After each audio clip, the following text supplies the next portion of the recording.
South by Southwest, the music festival.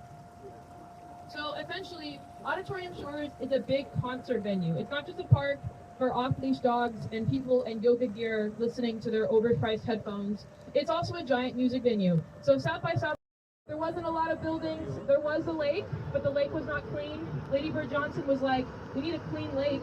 So she got together with the mayor at the time, again, this is like 40s and 50s, and they created an entire committee dedicated to making the city of Austin beautiful. One of the things that they did was buying all of the land over here at Auditorium Shores on the left, and Lady Bird herself, right, planted every single one of these trees. She was in charge of that. So all tonight. There are 800,000 bats living in this bridge. When all of these bats give birth in the summertime, about June or so, this population is going to get up to 1.5 million. So this is just the beginning. Unfortunately, because it's raining, no one can tell the difference between a raindrop from the sky and a raindrop from a bat. So don't worry whatever you feel. Just don't worry. Take your action shots while you can. We'll be here for a while though, don't worry. They're definitely early tonight. Very early. That's right though. 20 minutes earlier. Lots of bats. Yeah, so these are fast-flying mammals, so they can fly 60 miles an hour at the slowest. They get up to 100 miles an hour. They are pretty small, as you'll notice. They have a wingspan of about the size of like an American dollar.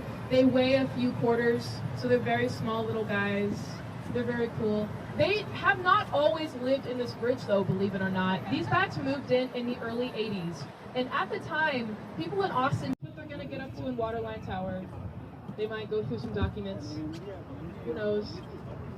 So yeah, these bats will spend all night out of the bridge over in kind of direction of the east, and they come back in the morning. So pretty much as soon as the sun rises, these bats will be coming back into the bridge, but they don't come all together. They come in smaller groups.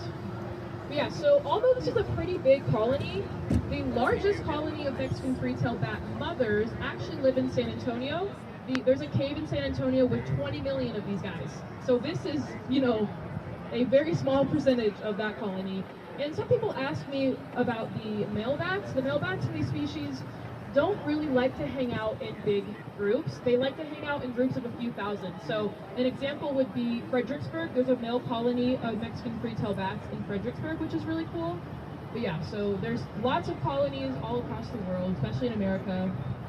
And because of, again, I called him Roy Butler earlier, because of Dr. Merlin Tuttle, the bats underneath this